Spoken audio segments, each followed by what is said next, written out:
Doctor فرحت ہاشمی صاحبہ کے مستند بیانات سننے کے لیے ہمارے چینل قرآنک پلس کو سبسکرائب کریں۔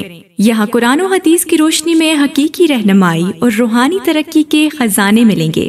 ابھی جڑیں اور دین کو گہرائی سے سمجھیں۔ نحمدہ ونصلی علی رسولہ الکریم، اما بعد، فاعوذ باللہ من الشیطان الرجیم، بسم اللہ الرحمن الرحیم، رب اشرح لی صدری ویسر لی امری واحلل عقدۃ من لسانی یفقہوا قولی۔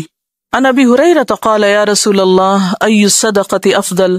قال جہد المقل وابدأ بمن تعول، رواہ ابو داود۔ عن ابی ہریرہ، ابو ہریرہ رضی اللہ عنہ سے روایت ہے، قال، کہا، یا رسول اللہ، اے اللہ کے رسول صلی اللہ علیہ وسلم، ای الصدقۃ، کون سا صدقہ، افضل، افضل ہے؟ قال، فرمایا، جہد، زیادہ کوشش، المقل، کم مال والے کی، وابدأ، اور ابتدا کرو، بمن، ساتھ اس کے جسے، تعولو، تم کفالت کرتے ہو یا جس کا نفقہ تم پر ہے۔ رواہ ابو داود، اسے ابو داود نے روایت کیا۔ حضرت ابو ہریرہ رضی اللہ عنہ کہتے ہیں کہ میں نے نبی صلی اللہ علیہ وسلم سے پوچھا، اے اللہ کے رسول صلی اللہ علیہ وسلم، کون سا صدقہ افضل ہے؟ آپ نے فرمایا، تھوڑے مال والے کا زیادہ کوشش کرنا، اور صدقے کی ابتدا ان لوگوں سے کرو جن کا نفقہ تم پر واجب ہے۔ اس حدیث سے یہ بات سامنے آئی کہ بہترین صدقہ وہ ہے جو کم مال والے کی طرف سے ہوتا ہے۔ زیادہ محنت مشقت سے کما کر اگر وہ تھوڑا بھی اللہ کے راستے میں دیتا ہے تو اس کا بھی بہت زیادہ اجر و ثواب پاتا ہے۔ اگر آپ پیچھے الفصل الاول کی حدیث نمبر 1 دیکھیں، جس میں حضرت ابو ہریرہ اور حکیم بن حزام دونوں روایت کرتے ہیں کہ رسول اللہ صلی اللہ علیہ وسلم نے فرمایا، بہترین صدقہ وہ ہے جو بے پرواہی کے ساتھ دیا جائے، یا یہ کہ جس کے بعد انسان مالدار رہے، اور ابتدا اس سے کرو جن کی کفالت تم پر واجب ہے۔ تو اس حدیث سے تو یہ پتہ چلتا ہے کہ غنا کی حالت میں دیا جانے والا صدقہ زیادہ بہتر ہے، اور یہاں پتہ چل رہا ہے کہ مال کی کمی کی حالت میں دیا جانے والا صدقہ زیادہ بہتر ہے۔ تو کیا ان دونوں حدیثوں میں باہم کوئی تضاد ہے؟ نہیں۔ کیوں؟ وجہ، صدقے کا اجر مال کی کثرت یا قلت یا کسی شخص کے امیر یا غریب ہونے سے نہیں، بلکہ اصل بات دل کی حالت ہے، نیت ہے، کوشش ہے۔ ایک درجہ اللہ پر توکل کرنے والوں کا ہے، یا دوسرے لفظوں میں مقربین کا ہے، ان لوگوں کا ہے جن کے اندر غنائے مال کے علاوہ غنائے نفس بھی ہے، اور دوسرا درجہ ان لوگوں کا ہے جو عام حالات میں ایک نارمل روٹین کے مطابق صدقہ کرتے ہیں۔ مقربین کا درجہ کون سا ہے؟ جو حضرت ابو بکر رضی اللہ عنہ کا تھا۔ انہوں نے عن ظاہر غنن صدقہ نہیں کیا، پیچھے کچھ بھی نہیں چھوڑا، سب کچھ دے دیا، کیونکہ ان کو پیچھے کی فکر ہی نہیں تھی۔ پیچھے والوں کا معاملہ انہوں نے اللہ کے سپرد کر رکھا تھا، لہٰذا جو کچھ تھا ان کے پاس، جتنا تھا سارا دے دیا۔ لیکن ہر شخص کے اندر یقین، ایمان، توکل اس درجے کا نہیں ہوتا، اس لیے سب کو اس کا مکلف نہیں کیا گیا۔ لہٰذا دوسرا درجہ ان لوگوں کا ہے کہ جو صدقہ دیں لیکن ساتھ اپنی ضروریات بھی پوری کریں، اور اتنا باقی رکھیں کہ جس سے ان کے گھر والوں کی کفالت بھی ہو جائے۔ کہیں ایسا نہ ہو کہ وہ سارا کچھ دے بیٹھیں اور اس کے بعد کفے افسوس ملنا شروع کر دیں اور دیا ہوا بھی گنوا بیٹھیں، دے کے بھی دینے کے بعد پھر یعنی دل کی بے پرواہی کی بجائے دل کی بے چینی عام ہو جائے یا زیادہ ہو جائے، تو پھر وہ صدقہ فائدہ مند نہ ہوگا۔ ہر انسان اپنے حالات کو خود جانتا ہے، اپنی طبیعت کو بھی جانتا ہے۔ ایک شخص ہے جو سب کچھ دے کر بھی سمجھتا اس نے کچھ نہیں کیا، دوسرا شخص وہ ہے کہ جو تھوڑا سا دے کر بھی پریشان ہو جاتا ہے کہ میرا کیا ہوگا۔ تو اصل میں پھر بہترین صدقہ کیا ہے کہ جو نفس کی بے پرواہی کے ساتھ دیا جائے، دے کر انسان بے پرواہ ہو جائے، اس بات کا غم نہ کھائے کہ اب میرے بچوں کا کیا ہوگا، یا میرا کیا ہوگا، یا آئندہ کیا بنے گا۔ اس کے اندر غنائے مال بھی ہے اور غنائے نفس بھی ہے۔ اور دوسرا وہ شخص ہے کہ جس کے اندر غنائے مال نہیں، غنائے نفس ہے، کچھ اپنے لیے رکھا اور کچھ آگے دے ڈالا۔ تو یہاں پر جسے افضل صدقہ قرار دیا جا رہا ہے وہ کیا ہے؟ جہد المقل، کم مال والے کا زیادہ محنت کرنا یا کوشش کرنا۔ کسی کے پاس بس پہننے کے لیے 2 چھوٹے چھوٹے باریک سے ٹاپس ہیں، اس کے سوا کچھ نہیں اس کے پاس۔ اب ایک شخص کے پاس 1 کلو سونا ہے، اب 1 کلو سونے والا اگر اس میں سے کوئی چیز صدقہ کرتا ہے تھوڑی بہت، اور باقی اپنے لیے رکھ لیتا ہے لیکن وہ کر کے گنواتا نہیں تو وہ بھی اپنی جگہ ٹھیک ہے.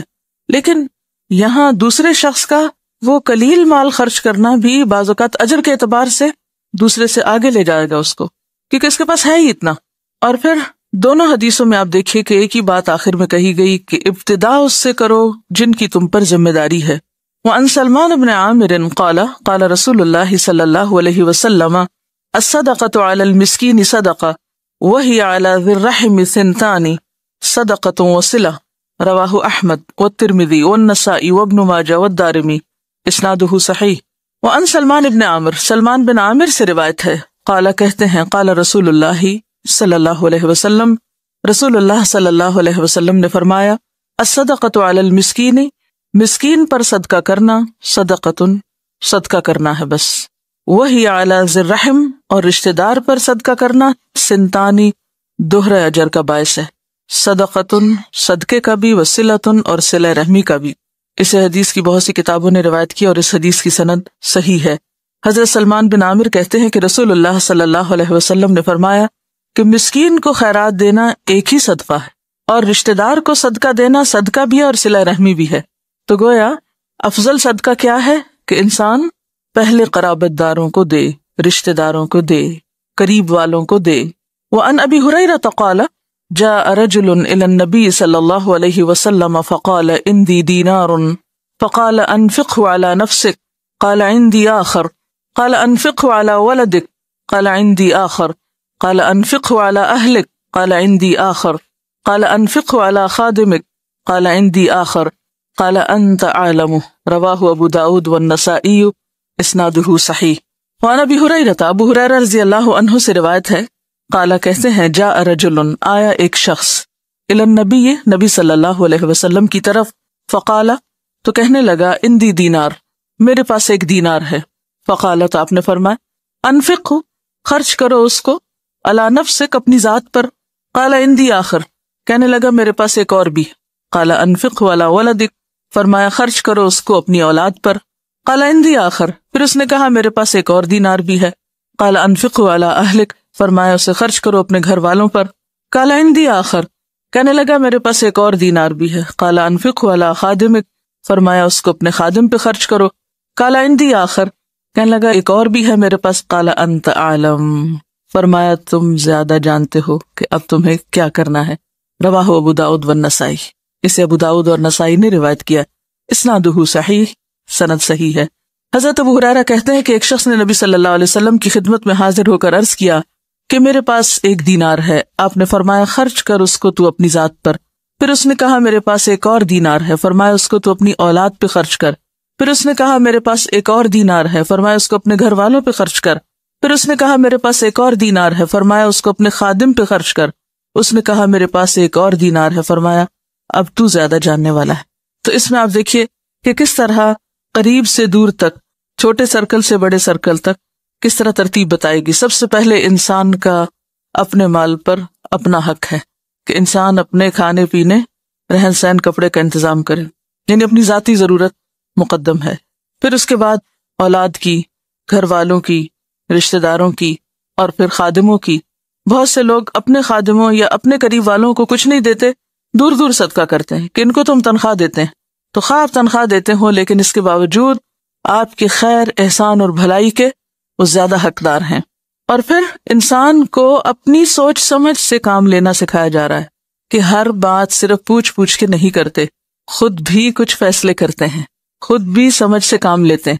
کیونکہ ایک شخص ہوتا ہے انڈیپینڈنٹ، خود انحصار، خود پر انحصار کرنے والا.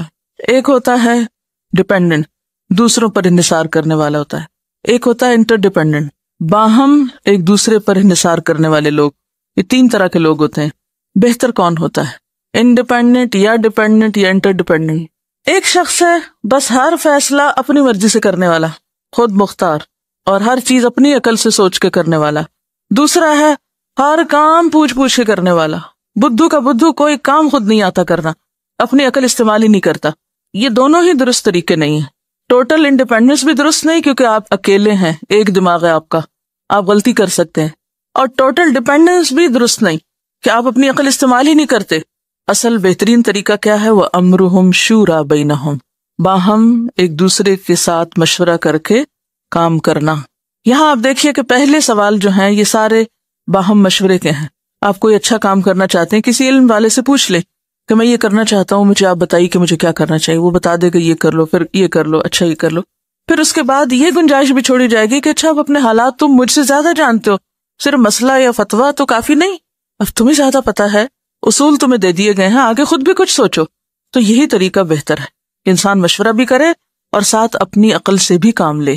وعن ابن عباس قال قال رسول اللہ صلی اللہ علیہ وسلم الا اخبرکم بخیر الناس رجل ممسک بعنان فرسه فی سبیل اللہ الا اخبرکم بالذی یتلوہ رجل معتزل فی غنیمۃ لہ یؤدی حق اللہ فیہا الا اخبرکم بشر الناس رجل یسأل باللہ ولا یعطی بہ رواہ الترمذی والنسائی والدارمی واسنادہ صحیح۔ وعن ابن عباس، ابن عباس سے روایت ہے، قالا کہتے ہیں، قال رسول اللہ، فرمایا رسول اللہ صلی اللہ علیہ وسلم نے، الا اخبرکم، کیا میں نہ خبر دوں تم کو، بخیر الناس، لوگوں میں سب سے بہترین کی، رجل، ایک شخص، ممسکن، تھامنے والا، پکڑنے والا، بعنانی، لگام، فرسہ، اپنے گھوڑے کی، فی سبیل اللہ، اللہ کے راستے میں، الا اخبرکم، کیا نہ میں بتاؤں تم کو، بالذی، وہ شخص یا اس کے بارے میں جو، یتلوہ، پیچھے آتا ہے اس کے، یعنی اس کے بعد، نیکسٹ، رجل، ایک شخص، معتزل، الگ رہنے والا، فی غنیمۃ لہو، اپنی بکریوں میں، یؤدی، ادا کرتا ہے، حق اللہ، اللہ کا حق، فیہا، ان میں، الا اخبرکم، کیا میں نہ بتاؤں تم کو، بشر الناس، لوگوں میں بدترین کے بارے میں، رجل، ایسا شخص، یسأل باللہ، اللہ کے نام پہ سوال کیا جاتا ہے، ولا یعطی بہ، اور وہ اس کے نام پر دیتا نہیں۔ رواہ الترمذی، اسے ترمذی اور نسائی اور دارمی نے روایت کیا، حدیث کی سند صحیح ہے۔ حضرت ابن عباس کہتے ہیں کہ رسول اللہ صلی اللہ علیہ وسلم نے فرمایا، میں تم کو بتلاؤں سب سے بہتر آدمی کون ہے؟ یہ وہ آدمی ہے جس نے اللہ کی راہ میں لڑنے کے لیے یا اللہ کے راستے میں اپنے گھوڑے کی لگام پکڑی ہوئی ہے۔ پھر آپ نے بتایا، کیا نہ بتاؤں تم کو، وہ شخص جو درجے میں اس سے قریب ہے یا اس کے بعد آتا ہے، اگلا نمبر اس کا ہے، وہ شخص جس نے اپنی چند بکریوں کے ساتھ گوشہ نشینی اختیار کر لی ہے اور وہ ان بکریوں میں سے خدا کا حق ادا کرتا ہے۔ پھر آپ نے فرمایا، کیا نہ بتاؤں میں تم کو سب سے برے شخص کے بارے میں، یہ وہ ہے جس سے اللہ کے نام پہ مانگا جاتا ہے اور وہ نہیں دیتا۔ اب اس حدیث میں ایک بہترین شخص کی بات کی گئی کہ اللہ کا پسندیدہ بندہ کون ہے۔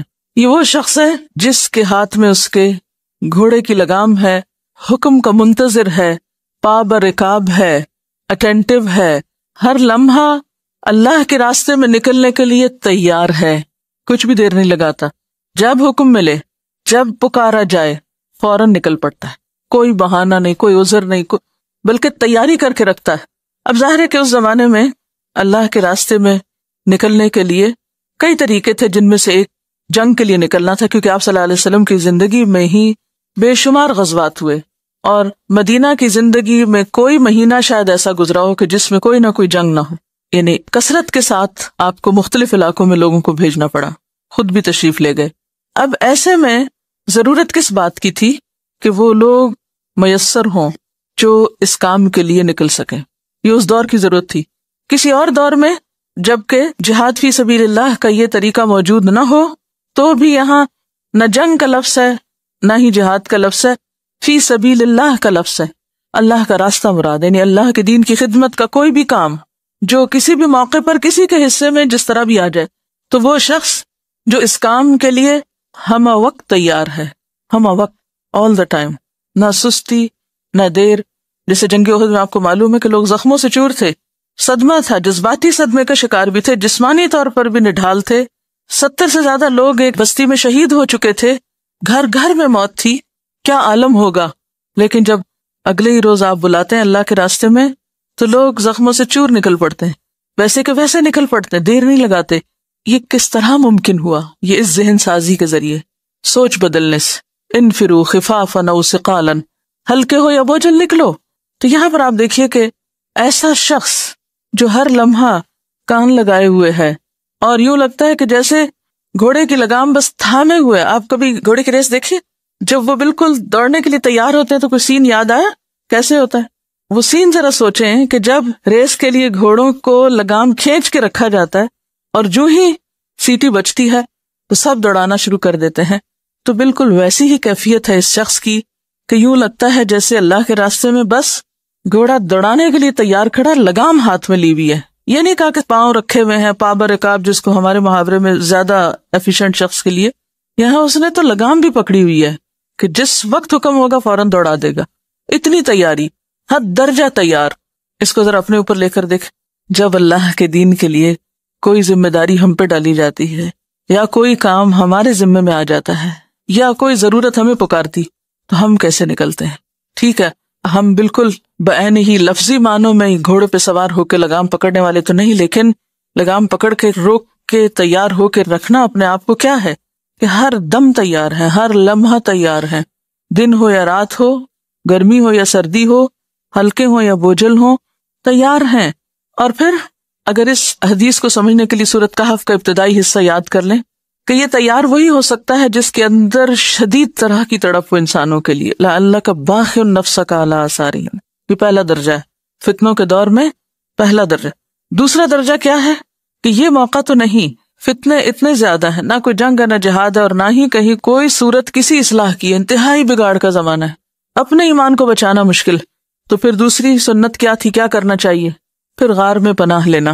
بالکل یہ حدیث اس کے مطابق ہے کہ پھر انسان جب دیکھے کہ کچھ بھی نہیں کر سکتا تو پھر اپنا ایمان بچانے کے لیے بکریاں لے تھوڑی سی اور کسی پہاڑ میں, کسی جنگل میں, کسی گاؤں میں, کسی دیہات میں جا کے بیٹھ جائے اور ان بکریوں میں اللہ کا حصہ نکالے.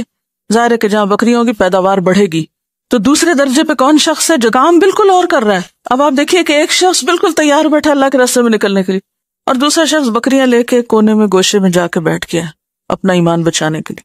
وہ درجے میں نمبر 1 ہے, لیکن فوراً بعد اس کے اس کا درجہ ہے. کیوں؟ کیونکہ یہ بھی اپنے ایمان کی حفاظت کے لیے اب دنیا کو چھوڑ کر ایک محدود زندگی گزار رہا ہے, کیونکہ وہ تنہا لڑنے کے قابل نہیں اب, کیونکہ لڑائی بھی تو اکیلے نہیں ہوتی نا, یا کوئی جہاد یا کوئی بھی کام یا کوئی بھی دین کی خدمت تنہا نہیں ہو سکتی. تو ایسے میں پھر انسان کم از کم اپنے آپ کو محفوظ کرے. اور پھر تیسرے درجے پہ وہ شخص ہے جو انتہائی بدترین ہے, جس سے اللہ کے نام پر کچھ مانگا جائے اور وہ دینے سے انکار کر دے. ابھی ایسا فتنے کا زمانہ نہیں آیا کہ لوگوں کو کچھ بتانے کی بجائے یا سنانے کی بجائے ہم گوشہ نشینی اختیار کر لیں. الحمدللہ اب بھی اللہ کے بہت سے بندے آپ کے منتظر ہیں کہ جن کو اگر تھوڑا سا بھی کچھ بتایا جائے, تھوڑا سا بھی ان کو اللہ سے ملایا جائے تو وہ تیزی کے ساتھ آگے بڑھتے ہیں. ان کا قصور بس اتنا ہے کہ ان تک پیغام پہنچا نہیں, اگر پہنچ جائے تو وہ دیر نہ کریں. کئی لوگوں کو بالکل شعور نہیں, لیکن جب انہیں پتہ چلتا ہے تو وہ بہت سو سے آگے نکل جاتے ہیں. اگلی حدیث وعن ام بجید قالت قال رسول اللہ صلی اللہ علیہ وسلم رد السائل ولو بظلف محرق رواہ مالک والنسائی وروى الترمذی وابو داود معناہ. حضرت ام بجید کہتی ہیں رسول اللہ صلی اللہ علیہ وسلم نے فرمایا کہ سائل کو کچھ دے کر واپس کرو, اگرچہ وہ بھنا ہوا کھر ہی کیوں نہ ہو. پیچھے حدیث گزر چکے, اس کا یہ مطلب نہیں کہ کسی کو جلا کے کچھ دیا جائے, مطلب یہ کہ اگر کچھ بھی نہ ہو اور کچھ چیز خراب ہو گئی اور کچھ باقی استعمال کے قابل بھی تو وہ بھی دیا جا سکتا ہے, نہ دینے سے کچھ دینا بہتر. وعن ابن عمر قال قال رسول اللہ صلی اللہ علیہ وسلم من استعاذ منکم باللہ فاعیذوہ ومن سأل باللہ فاعطوہ ومن دعاکم فاجیبوہ ومن صنع الیکم معروفا فکافئوہ فإن لم تجدوا ما تكافئوه فادعوا له حتى تروا أن قد كافأتموه. رواہ احمد وابو داود والنسائی اسنادہ صحیح. وعن ابن عمر, ابن عمر سے روایت ہے, قال کہتے ہیں قال رسول اللہ, فرمایا رسول اللہ صلی اللہ علیہ وسلم نے, من استعاذ جو پناہ مانگے, منکم تم سے, باللہ اللہ کے نام پر یا اللہ کے ساتھ, فاعیذوہ تو پناہ دے دو اس کو, ومن سأل اور جو سوال کرے, باللہ اللہ کے نام پر, فاعطوہ تو عطا کرو اس کو, دو اس کو, ومن دعاکم اور جو دعوت کرے تمہاری, فاجیبوہ تو قبول کرو اس کو, ومن اور جو صنع کرے, الیکم تمہارے ساتھ, معروفاً کوئی نیکی, فکافئوہ تو بدلہ دو اس کو، فإن لم تجدوا پھر اگر تم نہ پاؤ، ما تکافئوہ جس سے تم اسے بدلہ دے سکو، فادعوا لہ تو اس کے لیے دعا کرو، حتی تروا یہاں تک کہ تم سمجھو، ان یہ کہ قد تحقیق کافأتموہ تم نے بدلہ دے دیا اس کو۔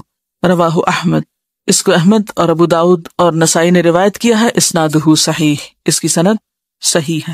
حضرت ابن عمر کہتے ہیں کہ رسول اللہ صلی اللہ علیہ وسلم نے فرمایا کہ جو شخص خدا کے واسطے تم سے پناہ مانگے اس کو پناہ دو، اور جو شخص خدا کے نام پر سوال کرے تم اس کو دو، اور جو شخص تم کو دعوت میں بلائے تو اس کو قبول کرو، اور جو شخص تمہارے ساتھ احسان کرے اس کے احسان کا بدلہ دو، اگر تم بدلہ نہیں دے سکتے تو اس کے لیے دعا کرو حتیٰ کہ تمہارا ضمیر مطمئن ہو جائے کہ تم نے اس کے احسان کا بدلہ دے دیا۔ یہ حدیث کس باب کے تحت آئی ہے؟ کیا پڑھ رہے ہیں آپ؟ موضوع کیا ہے؟ افضل الصدقہ، تو یہ صدقے کی قسمیں بتائی جا رہی ہیں۔ کیا قسم ہے؟ اللہ کے نام پر کسی کو پناہ دینا، کسی کی حفاظت کا ذمہ لینا، یہ بھی صدقہ ہے، یہ بھی دوسرے پر احسان کی ایک قسم ہے۔ یعنی صدقہ ہمیشہ مال کا نہیں ہوتا، کسی کی مشکل وقت میں مدد کرنے کا بھی ہوتا ہے۔ ایک شخص اگر خوف کا شکار ہے، غم میں مبتلا ہے، کسی پریشانی میں ہے، ایسے شخص کی آگے بڑھ کر مدد کرنا کیا ہے؟ صدقہ کرنا ہے۔ وَمَن سَأَلَ بِاللَّهِ فَآتُوهُ، صدقے کی ایک اور قسم کیا ہے کہ جو اللہ کے نام پر مانگے اسے کچھ دے دو۔ وَمَن دَعَاكُمْ فَأَجِيبُوهُ، جو تمہاری دعوت کرے اسے قبول کر لو، یہ بھی صدقہ ہے۔ یہ کیسے صدقہ ہے؟ کون بتائے گا کہ یہ کیسے صدقہ ہے؟ کسی کا دل نہ توڑا جائے، کسی کا دل رکھا جائے، کیونکہ ظاہر ہے کہ کوئی اسی کو بلائے گا جس کے ساتھ اس کا کوئی تعلق ہوگا، جس سے وہ کوئی ایکسپیکٹیشن رکھتا ہوگا، جس سے اسے محبت ہوگی، تو محبت کا جواب کس سے دو؟ محبت سے دو۔ اور یہاں محبت کا جواب محبت سے دینا کیا ہے؟ دعوت قبول کر لینا۔ وَمَن صَنَعَ إِلَيْكُمْ مَعْرُوفًا، اور جو شخص تمہارے ساتھ کوئی نیکی کرے، کوئی احسان کرے تم پر، فَكَافِئُوهُ تو تم اس کا بدلہ اس کو دو۔ فَإِن لَمْ تَجِدُوا پھر بدلہ دینے کے لیے کچھ نہیں تمہارے پاس، کیونکہ بعض اوقات ایسا بھی تو ہوتا ہے نا کہ کوئی ہمیں کچھ دیتا ہے لیکن ہمارے پاس اتنی وسعت نہیں، صلاحیت نہیں کہ ہم اسے لوٹا سکیں۔ اور خاص طور پر جو مسکین، محتاج، غریب لوگ ہوتے ہیں، اگر آپ ان کی مدد کے لیے ان کو کچھ دے رہے ہیں، ان پہ صدقہ کر رہے ہیں، تو اب وہ واپس کیسے لوٹائیں؟ ٹھیک ہے نا؟ اب حکم تو سب کے لیے، کافئوہ، سب کو چاہیے کہ وہ احسان کرنے والے کے ساتھ احسان کرے۔ حل جزاء الاحسان الا الاحسان، احسان کا بدلہ احسان کے سوا کچھ اور ہو سکتا ہے؟ نہیں۔ لیکن بعض مواقع ایسے ہوتے ہیں کہ انسان بے بس ہوتا ہے احسان کا بدلہ چکانے سے، ایسے میں کیا کرے؟ فَإِن لَمْ تَجِدُوا حل بھی بتا دیا، ورنہ اگر صرف اتنی بات ہوتی تو انسان کتنی مشکل میں پڑ جاتا، کیونکہ بعض اوقات کوئی آ کے آپ کی خدمت کر دیتا ہے، کوئی مدد کر دیتا ہے، اور آپ بیمار ہیں، آپ میں ہمت ہی نہیں کہ پلٹ کے اس کی خدمت کریں، پھر کیا کریں گے؟ کوئی بھی ایسی پوزیشن ہو سکتی ہے کہ جس میں آپ بدلہ اتارنے کے قابل نہیں، یا یہ کہ کسی کا احسان اتنا بڑا ہوتا ہے کہ آپ واقعی دنیا کی کسی چیز سے اس کو بدلہ نہیں دے سکتے، تو اب کیا کریں؟ فَإِن لَمْ تَجِدُوا پھر اگر تم نہ پاؤ، مَا تُكَافِئُوهُ جس سے تم اس کو بدلہ دے سکو، فَادْعُوا لَهُ تو اس کے لیے دعا کرو۔ کب تک دعا کرو؟ صرف ایک بار نہیں، ایک بار، دو بار، 3 بار، کئی بار، اتنی دیر تک، حتیٰ تروا یہاں تک کہ تم دیکھو، تمہیں اطمینان ہو جائے، ان قد کافأتموہ کہ تم بدلہ دے چکے اس کو، یعنی جب تک تمہارا دل سکون نہ پا جائے۔ اب اس میں انسان بعض اوقات دوسرے کا اتنا زیر احسان ہوتا ہے کہ ایک دفعہ دعا مانگ کے، 2 دفعہ دعا مانگ کے اس کی تسلی نہیں ہوتی، وہ لگتا نہیں ابھی بھی میں نے حق نہیں ادا کیا۔ جیسے والدین ہیں، آپ ساری زندگی بھی والدین کے لیے دعائیں مانگے، ان کے مرنے کے بعد بھی ان کے لیے دعا مانگے، تو ہمیشہ کیا ہوتی ہے کیفیت کہ ہم نے حق ادا نہیں کیا۔ ایک شخص نے کہا تھا نا کہ میں نے اپنی ماں کو اپنی پیٹھ پہ حج کرا دیا تو میں نے بدلہ دے دیا اس کے احسان کا، اور وہاں ایک رات کا بھی نہیں دیا جو تمہارے لیے جاگی تھی۔ تو 9 مہینے جو اپنے پیٹ میں رکھتی ہے، پیدا کرتی ہے، دودھ پلاتی ہے، فکر کرتی ہے، دعائیں مانگتی ہے، اور کتنے خلوص سے وہ دعائیں مانگتی ہے ماں، پلٹ کے ہم کیا کرتے ہیں؟ ہم سمجھتے ہیں ایک آدھ دفعہ کہیں دعا کر کے یا کوئی سال میں ایک دفعہ برسی منا کے ہم نے حق ادا کر دیا۔ نہیں، تو ایسے میں پھر کیا ہے؟ جب تک ہم خود زندہ ہیں آخر تک ان کے لیے دعائیں کرتے رہیں۔ اور پھر آپ دیکھیے کہ جو اولاد اپنے والدین کے لیے محسن ہوگی، اللہ تعالیٰ اس کو اس کی اولاد میں وہ آنکھوں کی ٹھنڈک دکھا دے گا، کیونکہ مکافات عمل کیا ہے؟ والدین کی نافرمانی انسان کی زندگی میں مشکلات لاتی، یہ مکافات عمل ہے۔ مکافات عمل کا لفظ کبھی سنا؟ جیسا کرو گے ویسا بھرو گے، سمپل ورڈز میں۔ یہ ہو نہیں سکتا کہ کوئی شخص کسی کے لیے اچھا سوچے اور اس کو اچھا بدلہ نہ ملے اس کا، کوئی شخص کسی کے ساتھ ہمدردی رکھے اور اللہ اس کا بھلا نہ کرے، کوئی شخص کسی کی تکلیف دور کرے اور اللہ تعالیٰ اس کی تکلیف دور نہ کرے، کوئی کسی کی مدد کرے اور اللہ اس کی مدد نہ کرے۔ یہ ہو نہیں سکتا۔ اللہ تعالیٰ اس وقت تک بندے کی مدد میں ہوتا ہے جب تک بندہ اپنے بھائی کی مدد میں ہوتا ہے۔ جو کسی کا دکھ اور تکلیف دور کرتا ہے اللہ تعالیٰ اس کی دنیا اور آخرت کی تکلیفوں میں سے دور کرتا ہے۔ جو کسی کے ساتھ احسان کرتا ہے بے لوث ہو کر، اللہ تعالیٰ اسے ضرور اس کے احسان کا بدلہ دیتا ہے۔ لیکن بہت سارے لوگ نیکی کر کے فوراً صلہ چاہنے لگتے ہیں۔ ہم کوئی نیک کام کریں تاکہ اس سے، مثلاً ہم گھر میں قرآن پڑھیں تاکہ گھر میں برکت آئے، نہیں فوراً حساب کتاب کے بدلے میں کرتے ہیں۔ اتنی دفعہ یہ پڑھیں تو یہ مل جائے، یہ قرآن خوانی کریں تو یہ نتیجہ نکل آئے، یہ ہم کسی کو سبق پڑھا دیں کوئی قرآن کا تو اس کے نتیجے میں میرے یہ اور یہ کام سنور جائیں۔ یعنی انہیں اللہ کے دین کی خدمت سے زیادہ فکر اپنے مسائل کے حل کی ہوتی ہے۔ وہ دین کی خدمت کے لیے نہیں نکلتے، اپنے مسائل کے حل کے لیے نکلتے ہیں۔ کام وہی ہے، ترتیب فرق ہے، جزا بھی فرق ہوگی۔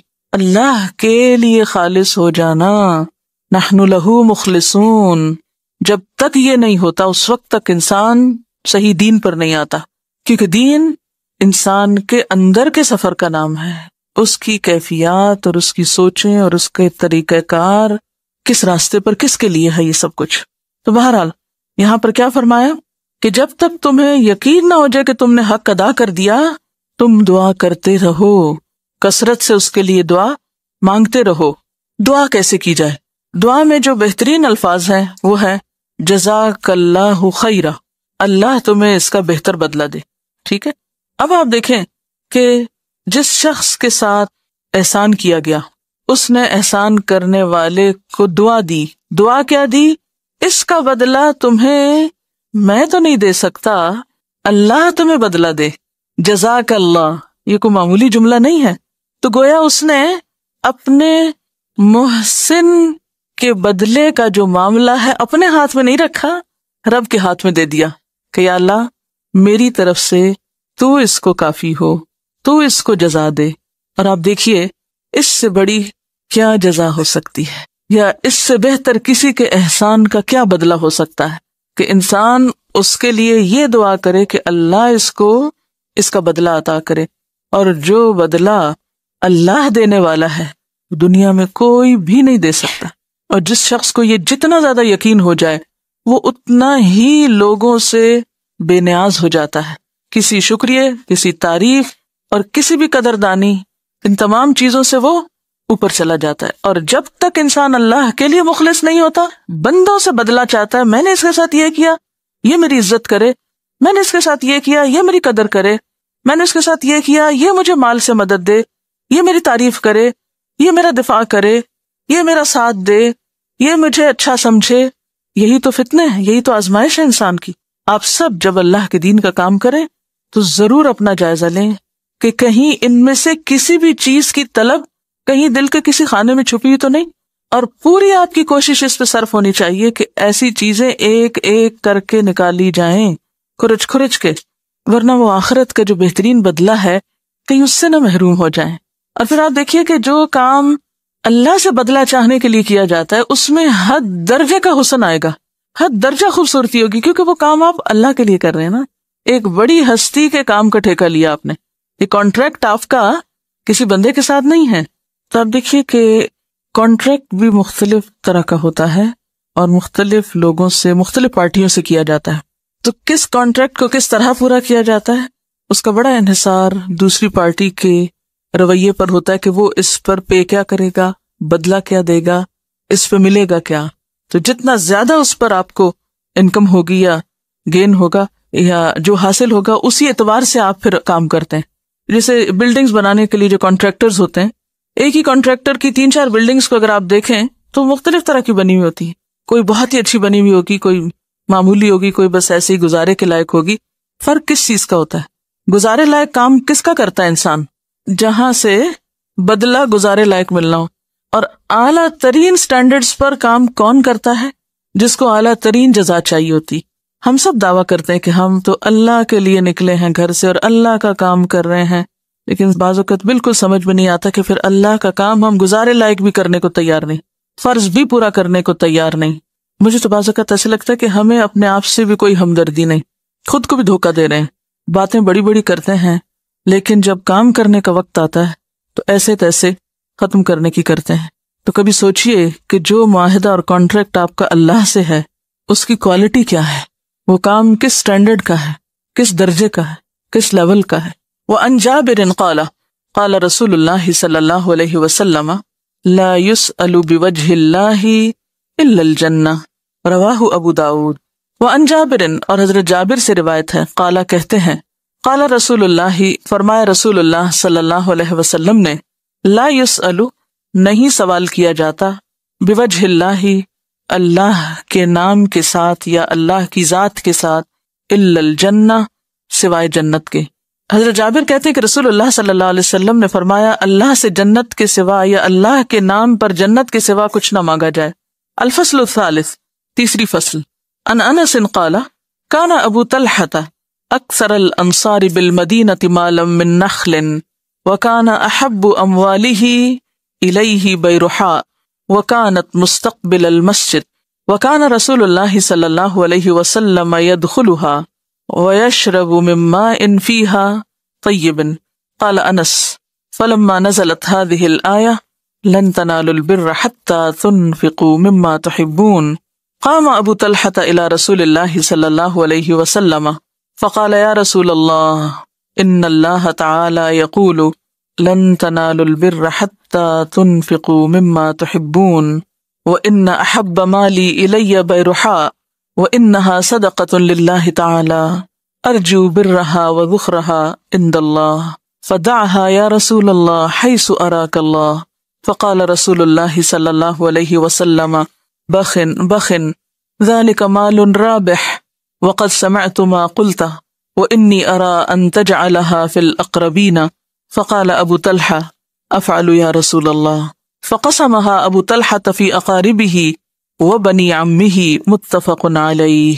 ان انس، حضرت انس سے روایت ہے، قال، کہا، کان ابو طلحة، تھے ابو طلحہ، اکثر الانصاری، انصار میں سب سے زیادہ، بالمدینہ، مدینہ میں، مالن، مال میں، من نخل، کھجوروں کے اعتبار سے، وکانا، اور تھا، احب اموالہ، ان کے مال میں سب سے زیادہ محبوب، الیہ، ان کو، بیرحاء، بیرحاء کا باغ، بیرحاء نام ہے باغ کا، جیسے کمپنی باغ ہوتا ہے اسی طرح بیرحاء، وکانت، اور وہ تھا، مستقبل المسجد، مسجد کے سامنے یعنی قبلے کی طرف، وکان رسول اللہ، اور تھے رسول اللہ صلی اللہ علیہ وسلم، یدخلها، اس میں داخل ہوتے، آپ اس باغ کی سیر کے لیے یا اس باغ سے استفادے کے لیے تشریف لے جایا کرتے، وہ یشرب، اور پیتے، من ماء، پانی سے، فیہا، اس میں، طیب، عمدہ، اس کے عمدہ پانی میں سے پیتے بھی۔ قال انس، انس کہتے ہیں، فلما نزلت، تو جب نازل ہوئی، هذه الآیہ، یہ آیت، لن تنالوا البر، تم ہرگز نہیں پا سکتے نیکی کو، حتی تنفقوا مما تحبون، یہاں تک کہ تم خرچ کرو اس میں سے جو تم پسند کرتے ہو۔ قام ابو طلحہ، کھڑے ہوئے ابو طلحہ، الی رسول اللہ صلی اللہ علیہ وسلم، رسول اللہ صلی اللہ علیہ وسلم کی طرف یا آپ کے پاس، فقال، پھر کہنے لگے، یا رسول اللہ، اے اللہ کے رسول صلی اللہ علیہ وسلم، ان اللہ تعالی یقول، بے شک اللہ تعالیٰ فرماتا ہے، لن تنالوا البر، تم ہرگز نہیں پا سکتے نیکی کو، حتی تنفقوا، یہاں تک کہ تم خرچ کرو، مما تحبون، اس میں سے جس سے تم محبت رکھتے ہو، وَإِنَّ، اور بے شک، احب مالی، سب سے زیادہ محبوب میرے مال میں سے، الیہ، میری طرف، بیرحاء، بیرحاء ہے، وَإِنَّهَا، اور بے شک وہ، صدقۃ، صدقہ ہے، للہ تعالی، اللہ تعالیٰ کے لیے، ارجو، میں امید رکھتا ہوں، برہا، اس کی نیکی کی، وذخرہا، اور ذخیرہ آخرت کی، عند اللہ، اللہ کے ہاں، فدعہا، تو تقسیم کر دیجئے، یا رسول اللہ، یا رکھ دیجئے یعنی دے دیجئے، یا رسول اللہ، اے اللہ کے رسول صلی اللہ علیہ وسلم، حیث اراک اللہ، جہاں بھی اللہ آپ کو سجھائے، فقالا، تو فرمایا رسول اللہ صلی اللہ علیہ وسلم نے، بخن بخن، شاباش شاباش، ذالک، یہ، مال، مال ہے، رابح، نفع بخش، وقد سمعت، اور تحقیق میں نے سن لیا ما قلتا جو تم نے کہا، وانی ارا اور بے شک میں یہ دیکھتا ہوں انت جالہا کہ تم دے دو اس کو یا رکھ دو اس کو یا تقسیم کر دو اس کو فی الاقربین رشتہ داروں میں۔ فقال ابو طلحہ تو ابو طلحہ نے کہا افعل یا رسول اللہ، اے اللہ کے رسول صلی اللہ علیہ وسلم میں ایسا ہی کروں گا۔ فقسمہا تو تقسیم کر دیا اس کو ابو طلحہ نے فی اقاربہ اپنے رشتہ داروں میں، و بنی عمہ اور اپنے چچا کے بیٹوں میں۔ متفق علیہ، متفق علیہ روایت ہے۔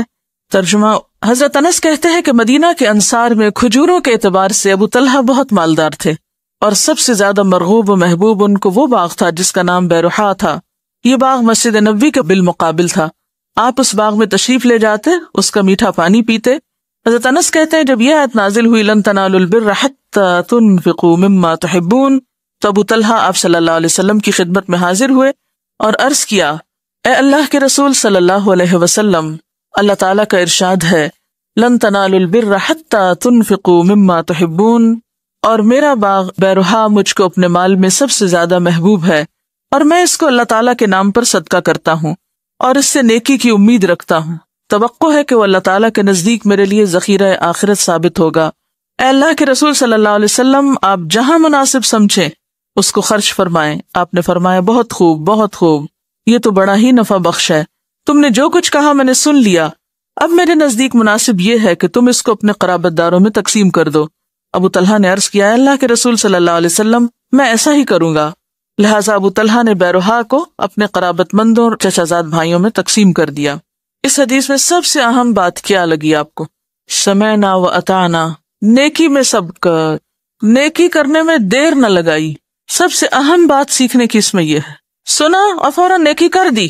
اب آپ دیکھیے ایک شخص کا باغ ہو، اس میں میٹھا پانی ہو، مسجد نبوی کے قریب ہو، کتنی قیمتی جگہ ہو سکتی ہے نا، اور پھر آپ صلی اللہ علیہ وسلم کو بھی وہ جگہ پسند ہو، آپ وہاں جاتے بھی ہوں، اور پھر وہ آیت سنتے ہی چلا جائے اور کہے میرے نزدیک میرا پسندیدہ مال یہی ہے، آپ اس کو اللہ کے راستے میں رکھ لیجئے اور جہاں چاہیں خرچ کیجئے، یہ میں آپ کے اوپر چھوڑتا ہوں۔ کیونکہ بعض اوقات ہم اپنا پسندیدہ مال جب دینے لگتے تو پھر کسی اور کو نہیں کہتے تم جا کے جس کو جی چاہے دو، ہم کیا کرتے ہیں، ہم ذرا خود سوچ سمجھ کے دیں گے جس کو دیں گے۔ یہ سوچ سمجھ کیا چیز ہوتی ہے، اس میں اس کے پیچھے کیا ہوتا ہے؟ اس سوچ سمجھ کے پیچھے بعض اوقات پھر اپنی ہی کوئی غرض اور دنیا کا حقیر فائدہ چھپا ہوا ہوتا ہے، وہ دل کے گوشے میں جس کی ہمیں خود بھی نہیں خبر ہوتی۔ اپنے پسندیدہ لوگوں میں، حریفوں میں تھوڑی دیں گے۔ چچا کے بیٹے تو حریف ہوتے ہیں، تو مقابل ہوتے ہیں، مقابلے پہ ہوتے ہیں۔ سب سے زیادہ رائولری خاندان میں کس میں ہوتی ہے؟ کزنز میں ہوتی ہے عام طور پہ۔ آپ سوچئے ذرا کہ وہ آتے ہیں، بتاتے ہیں، آپ تعریف کرتے ہیں، شاباش دیتے ہیں، پھر مال کی تعریف بھی کرتے ہیں اور فرماتے ہیں کہ ٹھیک ہے جو تم نے کہا قبول ہو گیا، اب تم اگر مجھ پہ چھوڑتے تو میں تمہیں کہوں گا کہ اپنے رشتہ داروں کو دے دو، اور وہ جا کے رشتہ داروں میں تقسیم کرتے ہیں اور اپنے چچا کے بیٹوں کو دیتے ہیں۔ آپ سوچیے ذرا اپنے خاندانوں میں دیکھیے، آپ اور آپ کے چچا کے بچے، کزنس کیسے زندگی گزری، یا آپ کے بچے جو ہیں ان کے آگے اسی طرح، یعنی رشتہ داروں میں بعض رشتہ داروں سے انسان کو قدرتی ایک ہمدردی ہوتی ہے۔ عموماً مائیں اپنے رشتہ داروں کی محبت ڈال دیتی ہیں بچوں میں، ان سے زیادہ مانوس کر دیتے ہیں، اور دوسری طرف کچھ نہ کچھ عیب شیب دکھاتے رہتے ہیں، ادھر نہیں جھکنے دیتے۔ تو یہاں دینا انسان کا بڑا امتحان ہوتا ہے، یعنی یہ وہ مقام ہے نا دینے کا جہاں اگر ظاہر جیلسیز نہ بھی ہوں تو ہڈن جیلسیز ضرور ہوتی ہیں۔ دنیا میں جو کوئی جتنا آگے نکل جائے کوئی پرواہ نہیں، عموماً مائیں بچوں کو کیا کہہ کے آگے بڑھاتی ہیں، ایسے ہی رشتہ داروں کو کہ دیکھو وہ تمہارا فلاں کزن جو ہے وہ کہاں پہنچ گیا۔ زیادہ تر چھینا جھپٹی بھی انہیں رشتوں میں ہوتی۔ پیچھے آپ نے پڑھا تھا نا افضل صدقہ کیا ہے؟ الا ذی الرحم الکاشح، یہی وہ جگہ ہے۔ ایسے رشتہ داروں پہ خرچ کرنا، یہ بنی عم جو ہے یہ ذی الرحم میں نہیں آتے لیکن اقارب میں آتے ہیں، تو دیگر اقارب بھی اور بنی عم بھی۔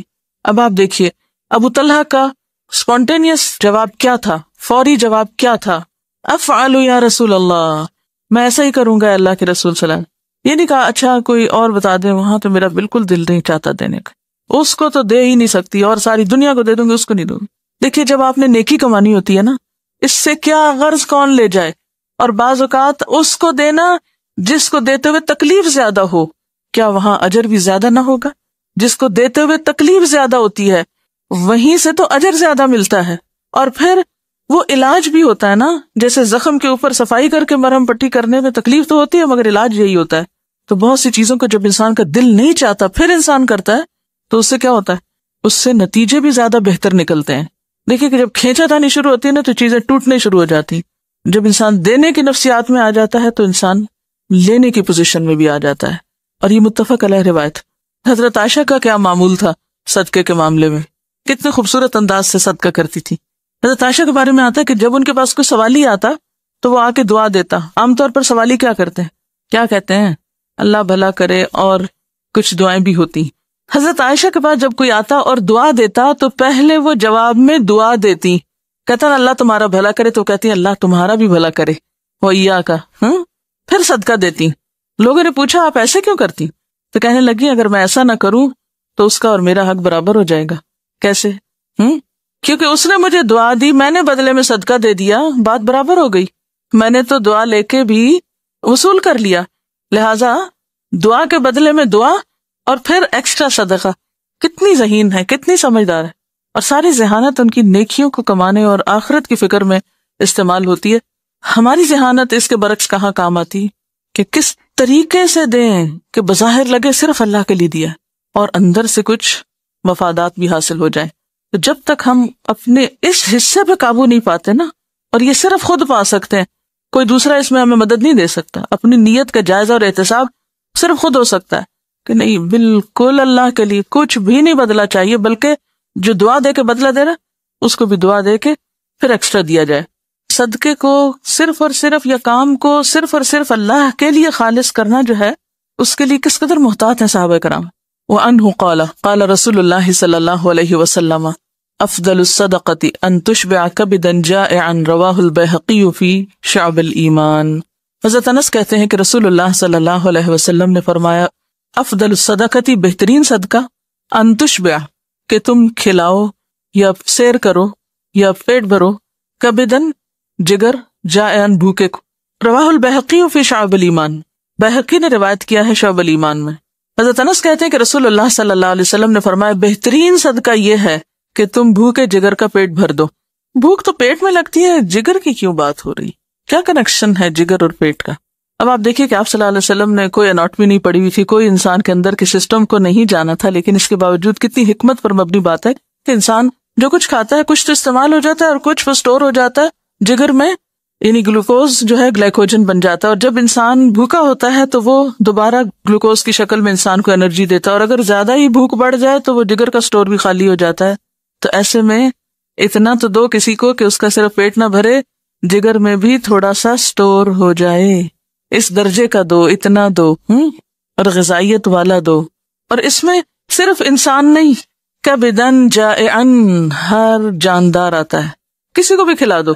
بعض لوگ جانوروں کو نہیں کھلاتے، ٹھیک ہے، پہلا حق انسانوں کا ہے پھر جانوروں کا ہے. بعض لوگ انسانوں کو نہیں دیتے، جانوروں کو کھلاتے رہتے ہیں. اچھا، تو کبدن جائعن میں سب آتے ہیں. وآخر دعوانا ان الحمد للہ رب العالمین. سبحانک اللہم وبحمدک، نشہد ان لا الہ الا انت، نستغفرک ونتوب الیک.